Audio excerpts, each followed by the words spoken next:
Paizinho querido, obrigada porque em Ti a gente encontra um grande amigo, um grande conselheiro, alguém em quem a gente pode, Deus, se achegar em braços aconchegantes, Deus. Obrigada por isso.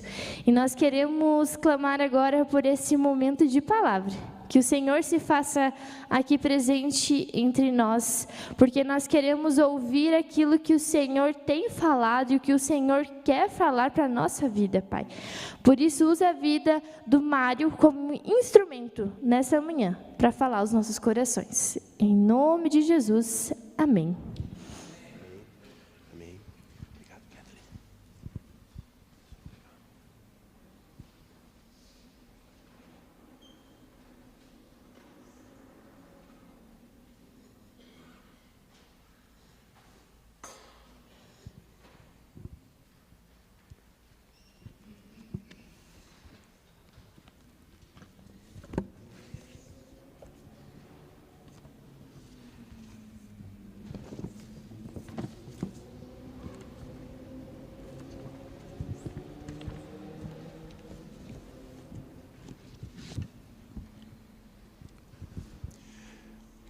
Que a graça e a paz de nosso Senhor Jesus Cristo esteja com todos nós nesta manhã. Pedimos também que o milagre do Espírito Santo, que faz com que essas palavras, que são simples palavras, de fato se torne palavra de Deus, porque é da natureza da palavra de Deus ser palavra viva, e não uma palavra redigida. Então, nesse sentido, nós pedimos para que o milagre da comunicação do Espírito Santo alcance o seu e o meu coração ao ouvirmos a palavra viva de Deus nesta manhã. Queridas irmãs e irmãos em Cristo, certamente para muitos de nós, os últimos dias, como a Irme já expressou, não têm sido dias fáceis. Certamente nós não estamos no meio dos acontecimentos que envolvem as inundações, as catástrofes no Rio Grande do Sul, mas parte de nós, ou talvez mais do que parte, tem familiares, pessoas queridas, tem amigos, irmãos e irmãs que lá estão. Então, nesse sentido, nós queremos, como também já foi lembrado, nos colocar nas mãos do guiar de Deus também para esse momento, pedindo para que Ele console e ampare a nós, a eles e a todos nós em conjunto. Nesta manhã, eu quero compartilhar com vocês uma palavra que se encontra no Evangelho de Lucas, e quem tem sua Bíblia pode me acompanhar. Hoje nós não temos o telão que já nos acompanha por quase 10 anos, temos uma tela aqui na frente, mas eu acho que essa vai ser difícil para a maioria de vocês de enxergar, inclusive para mim é difícil também, tá? Lucas capítulo 17, o versículo 11 até 19. Lucas 17, o versículo 11 até 19. Nesse momento do relato do evangelista Lucas, Jesus está se encaminhando para Jerusalém, que vai ser o destino final da sua vida, onde ele, nos últimos instantes, vai viver, entre outras coisas, o momento da última ceia, onde ele vai ser preso, onde ele vai ser torturado, morto, e onde também vai acontecer a ressurreição. Pois justamente a caminho de Jerusalém, Lucas 17, 11, eu leio na versão da NVI. A caminho de Jerusalém, Jesus passou pela divisa entre Samaria e Galileia. Ao entrarem num povoado, 10 leprosos dirigiram-se a ele. Ficaram a certa distância. E gritaram em alta voz: Jesus, Mestre, tem piedade de nós. Ao vê-los, ele disse: vão mostrar-se aos sacerdotes. Enquanto eles iam, foram purificados. Um deles, quando viu que estava curado, voltou, louvando a Deus em alta voz. Prostrou-se aos pés de Jesus e lhe agradeceu. Este era samaritano. Jesus perguntou: não foram purificados todos os 10? Onde estão os outros 9? Não se achou nenhum que voltasse e desse louvor a Deus, a não ser esse estrangeiro? Então ele lhe disse: levante-se e vá. A sua fé o salvou. Até aqui. Vocês e eu conhecemos a palavra direito adquirido. Com maior ou menor intensidade, nós já ouvimos essa palavra e temos alguma noção dela. E sem entrar nos detalhes jurídicos, porque não é o meu campo e eu não quero me arriscar nessa área, até porque tem um advogado bem na minha frente aqui, né? Mas o que nós sabemos quando a gente fala de direito adquirido é de que é algo que, tanto em termos pessoais ou profissionais, nos está assegurado. Como, por exemplo, uma herança familiar, ou a ascensão no quadro de carreira, no serviço público, ou em outras atividades. O direito adquirido necessariamente não solicita de nós que reconheçamos que alguém tenha feito algo, algum favor, algum benefício por nós, visto que ele nos pertence, seja pela conquista dos nossos antepassados ou pela nossa própria conquista. Se você tem um direito adquirido, alguém da sua família já adquiriu isso e lhe passou adiante, ou você mesmo adquiriu. A história bíblica de hoje, de alguma forma, ela faz menção às ocultas de um suposto direito adquirido. Conforme o evangelista Lucas, Jesus estava indo para Jerusalém, como nós já vimos, quando de repente chegaram num vilarejo. E o que aconteceu? Ali surgem 10 pessoas leprosas que clamavam por cura. A tradução da NVI, ela diz: tem piedade de nós. A gente pode traduzir: tem misericórdia de nós, que leva exatamente o mesmo sentido do texto bíblico original.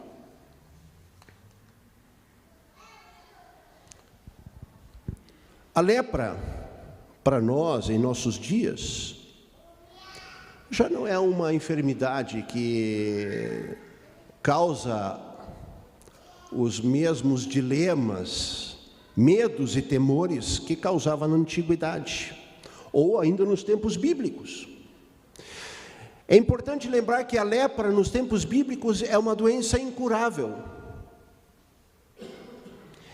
É uma doença que literalmente empurra as pessoas para fora do convívio social, familiar, seja da sociedade, seja da vida religiosa, e assim nós podemos incluir outras coisas. É interessante que a Bíblia nos lembra que a lepra não é só uma doença incurável, mas ela também pode ser expressão do juízo de Deus. Quando nós lemos Deuteronômio 28, um texto que fala das bênçãos da obediência e das maldições da desobediência, ali nós ouvimos em Deuteronômio 28, 27 o seguinte: O Senhor os castigará com úlceras do Egito e com tumores, feridas purulentas e sarna, males dos quais vocês não poderão curar-se. Isso é uma palavra dura. Essa é uma palavra que não desce redonda. Ela é indigesta. Porque imaginar que Deus pode punir alguém com uma enfermidade, alguém vai dizer, bom, isso é coisa do Antigo Testamento. Isso eu já ouvi algumas vezes. O Deus do Antigo Testamento é um outro Deus, não é o Pai de Jesus Cristo. Olha, deixa eu dizer, isso é uma velha heresia. Não há tempo para a gente conversar sobre isso.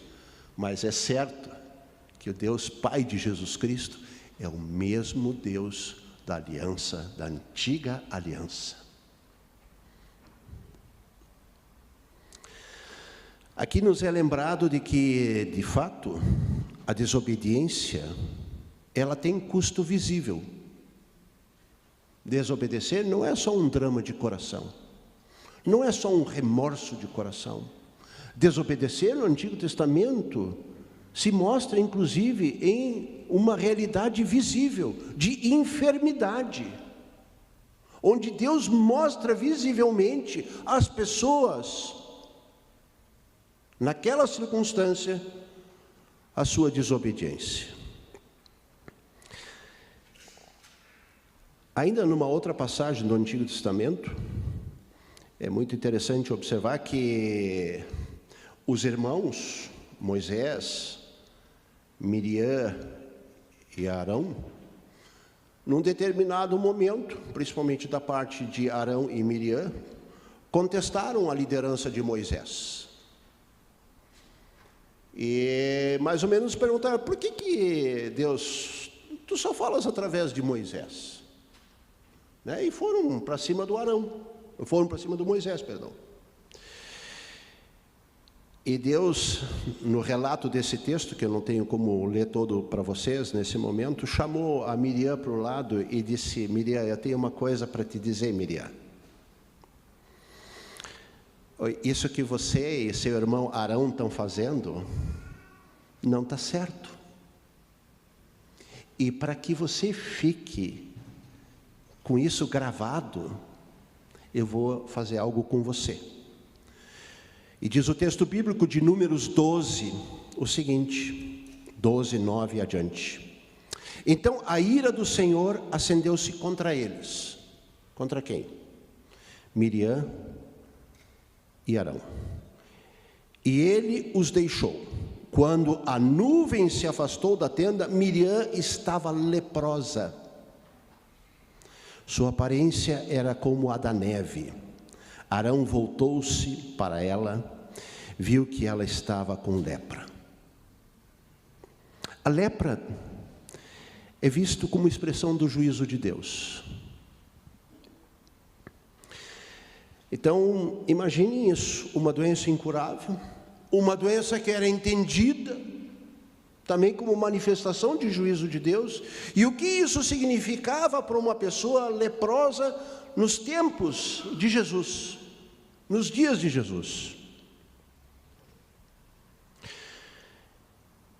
Os leprosos, eles deveriam ficar longe das cidades, morar em vilarejos, deveriam ficar longe, muito longe, por exemplo, de uma cidade como Jerusalém.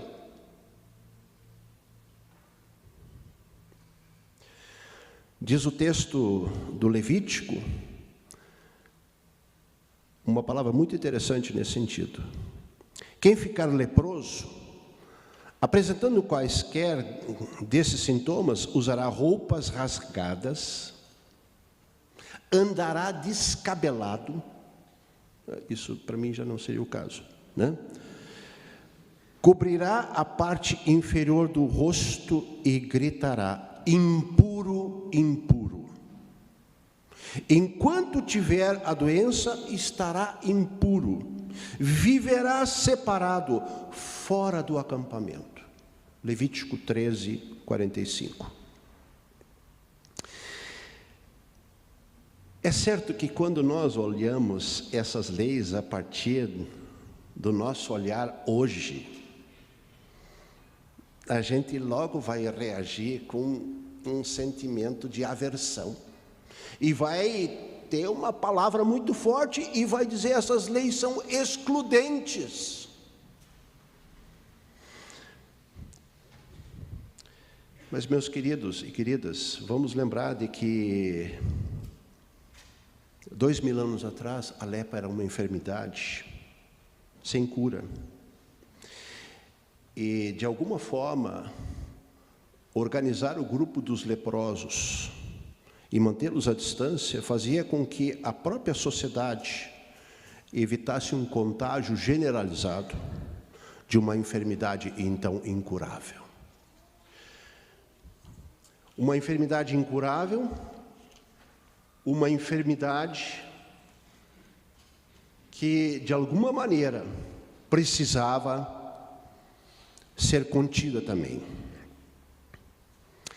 E é interessante que, quando a gente vai indo no nosso texto bíblico de Lucas 17, o que Jesus faz? Jesus ouve esse clamor dos leprosos que se apresentam, que chegam a ele, e ele não diz muita coisa, ele apenas segue um procedimento ritual.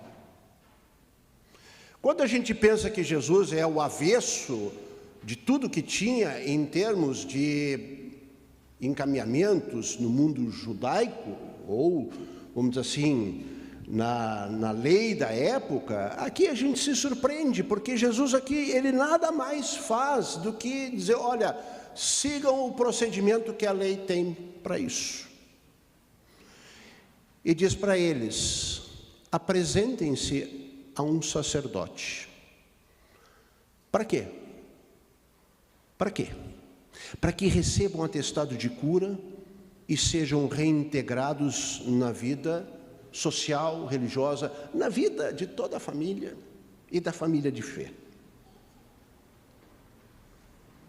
É curioso perceber que Jesus não lhes prometeu cura.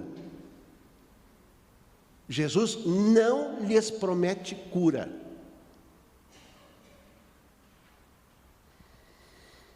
A cura, na verdade, ela se dá onde? No caminho. Na direção do encontro com um sacerdote. É quando os leprosos caminham em direção ao sacerdote que são curados. O que nós podemos perceber aqui e tirar para nós como lição? De que fé e obediência não se separam. Aqueles leprosos que clamaram por misericórdia foram o quê? Desafiados por Jesus a obedecerem a palavra dele, que dizia: vão ao sacerdote. Fé e obediência não se separam. Um lado da moeda é dizer: o que crê, obedece. O outro, que também precisa ser afirmado, é o seguinte: o que obedece também crê. Todo aquele que é obediente é crente, e todo crente é obediente. Fui eu que inventei isso? Não. Não. Isso um sujeito chamado Dietrich Bonhoeffer, num livro chamado Discipulado, coloca de maneira magistral. Recomendo. É um dos livros mais preciosos que eu tive a oportunidade de ler na minha vida. Todos os leprosos, todos os leprosos foram obedientes. E com isso fizeram o quê? Expressaram sua confiança em Deus. Até aqui a nossa história corre de vento em popa. Bonita. Mas aí tem um senão.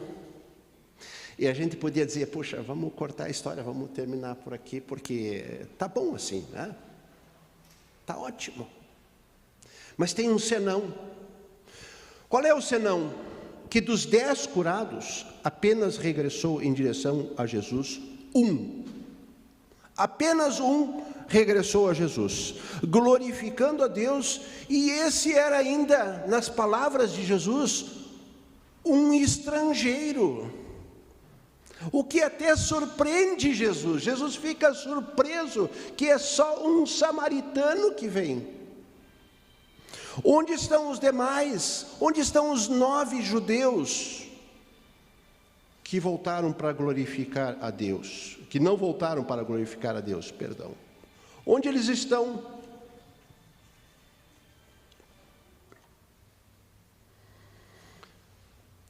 Se nós meditarmos um pouco, o que a gente constata? Que o motivo é simples. A razão por eles não terem voltado é muito simples, ainda que reprovável.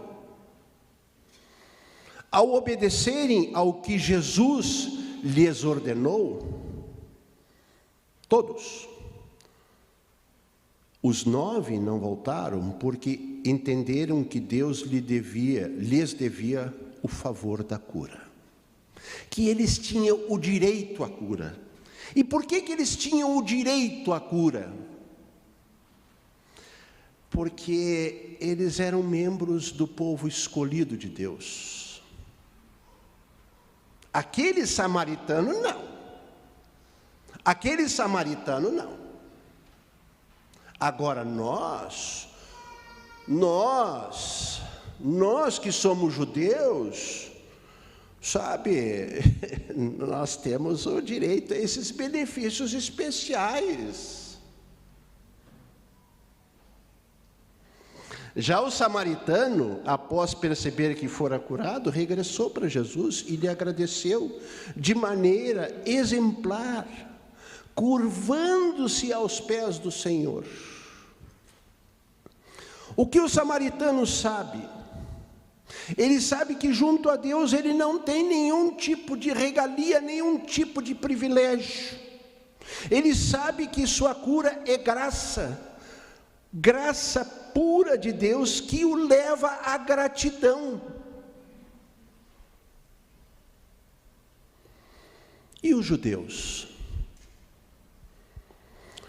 Os judeus agiram semelhante à mulher de Ló. Os judeus agiam de forma semelhante à mulher de Ló. Sem entrar em muitos detalhes, num certo momento da história de Sodoma e Gomorra, a coisa ficou insustentável. E Deus disse: eu vou dar um jeito nessas 2 cidades. E disse: olha, por Ló e para outros, saiam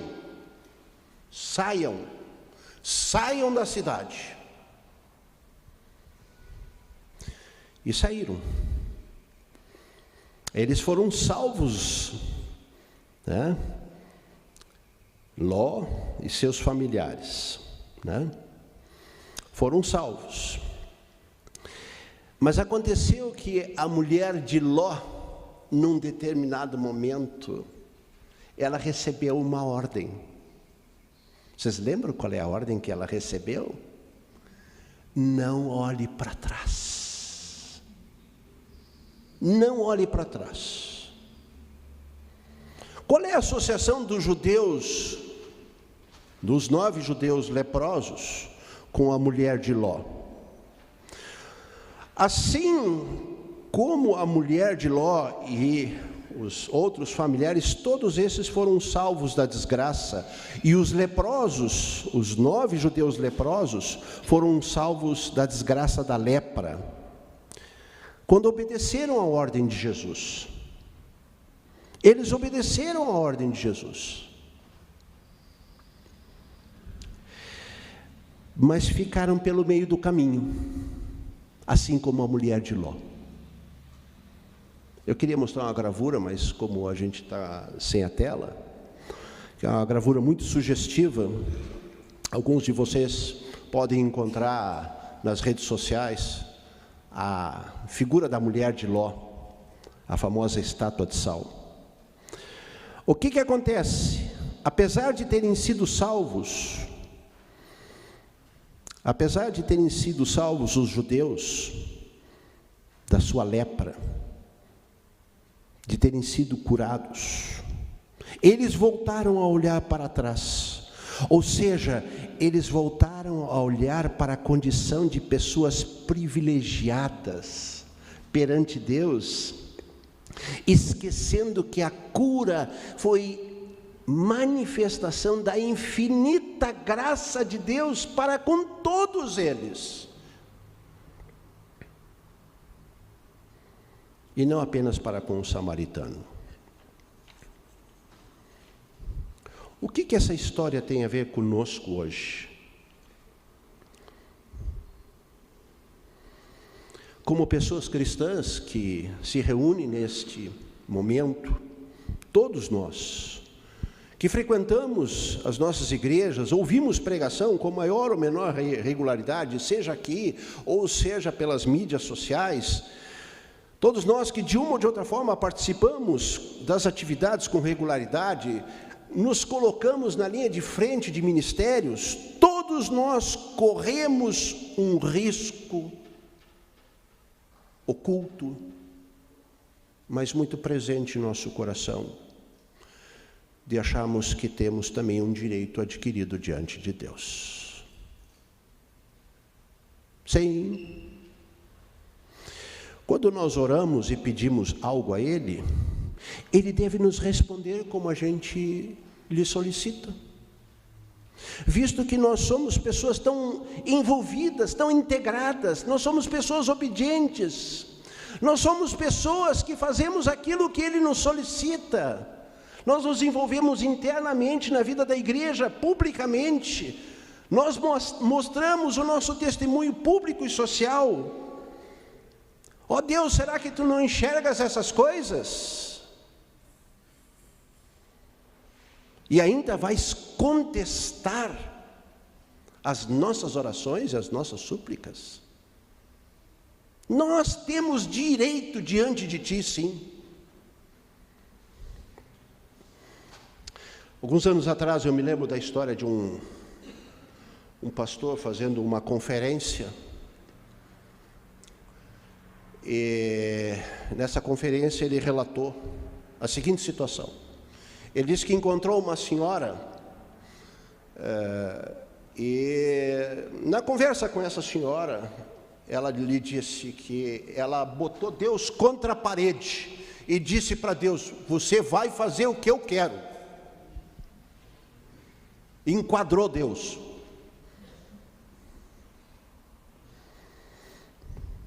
Como cristãos, muitas vezes nós cultivamos a ideia de que Deus nos deve favores. Ingressamos com isso num terreno perigoso. Podemos ficar pelo meio do caminho. Isso não deve ser visto como teologia do bicho-papão, para apavorar ninguém. Mas deve ser visto como alerta para cada um de nós. Sim, no que diz respeito, inclusive à salvação, nós podemos obter a salvação, mas, de repente, há o prazer de olhar para trás.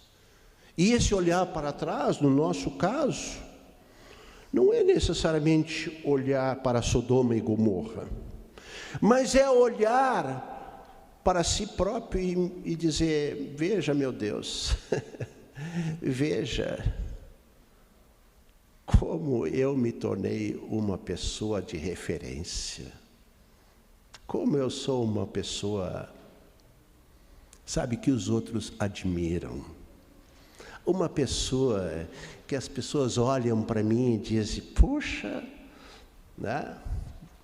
Você é a cara ou o cara.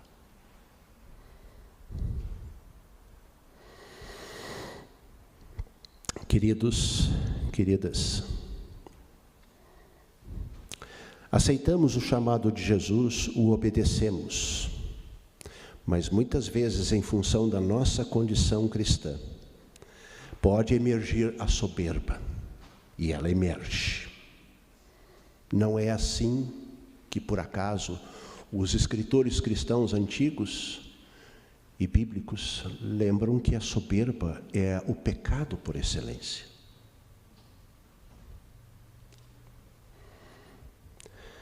Por isso o apóstolo Paulo nos deixa uma regra muito interessante na sua carta aos Romanos, e com isso eu quero ir para o fim, porque o nosso tempo corre. Romanos capítulo 12, verso 3.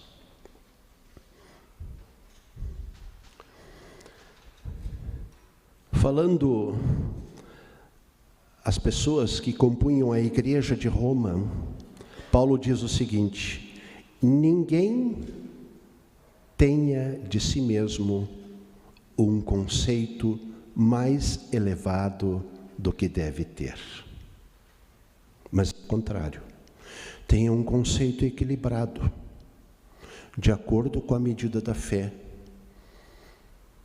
de que Deus lhe concedeu.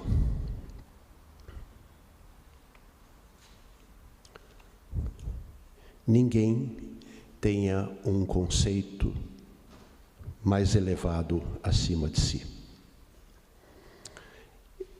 Eu sei, vocês sabem, nós todos sabemos, que há pessoas que sofrem com conceitos depreciativos acerca de si próprio.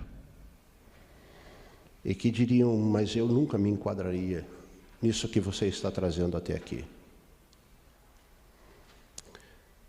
Deixe-me dizer, quando você se deprecia e se diminui, você faz só um movimento contrário daquele que se exalta. Você ainda continua sendo o centro dos acontecimentos. Você ainda continua sendo a referência. Você quer chamar a atenção dos outros. Nesse sentido. É verdade que os judeus que não voltaram para agradecer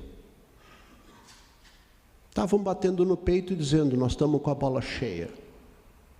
Nós somos membros do povo privilegiado de Deus. Por isso Jesus, no fim da nossa história, ele diz que aquele que crê como samaritano, o que ele faz? Ele volta para agradecer. E ao agradecer, ele constata uma coisa muito básica, e foi aquilo que a Kathleen disse bem no início, que Deus tem misericórdia de quem ele bem entende. A Deus pertence a condição de exercer misericórdia, inclusive para o seu e o meu mais odioso inimigo, inclusive político.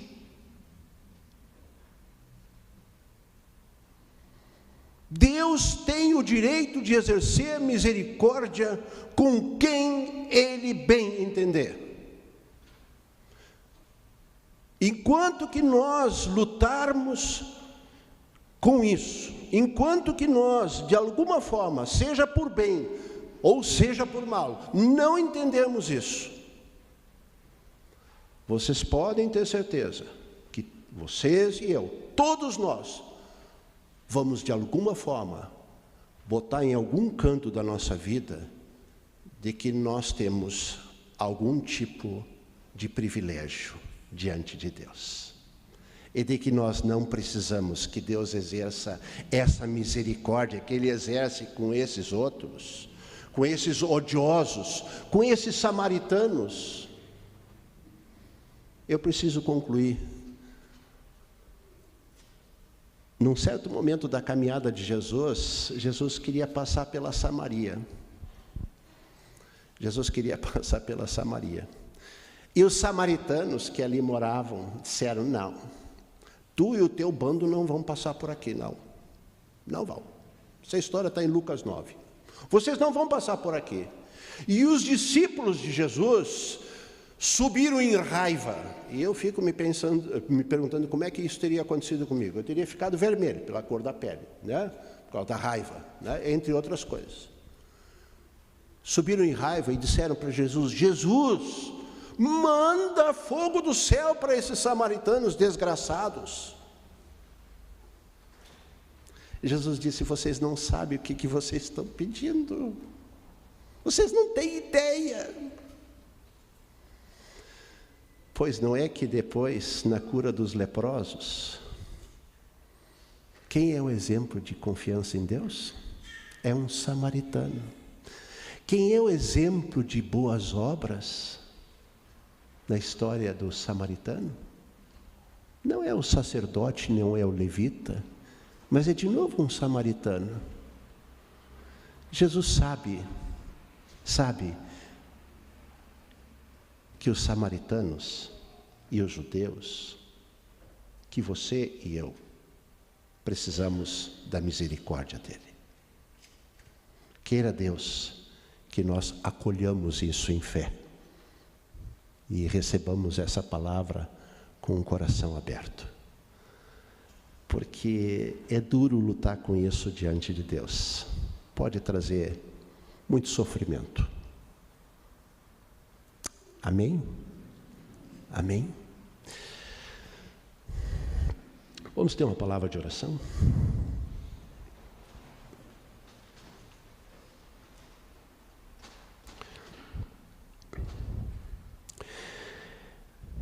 Senhor, nosso Deus, nosso querido e bondoso Pai, nós te agradecemos porque Tu trazes o Teu santo evangelho aos nossos corações. Tu trazes a Tua palavra, que é uma palavra que nos consola, nos orienta, é uma palavra que também nos julga, que nos ajuiza, e por vezes ela é dura conosco. E nós queremos, de alguma forma, sempre de novo nos defendermos diante desta Tua palavra. Achamos que temos razão para pensarmos e vivermos do jeito que vivemos. Como cristãos, muitas vezes envolvidos em atividades diversas, compromissos múltiplos na igreja, na sociedade. Entendemos que já conquistamos um direito adquirido diante de Ti. Tem misericórdia. Mais uma vez, tem misericórdia. Outra vez te pedimos, tem compaixão. E dá-nos, a partir de hoje, também a chance de recomeçarmos, a ouvirmos desta Tua palavra e de participarmos da Santa Ceia do Senhor, que quer nos alimentar e nos preparar para a vivência diária, justamente, da Tua igreja e como pessoas individualmente. Em Teu nome, Jesus. Amém.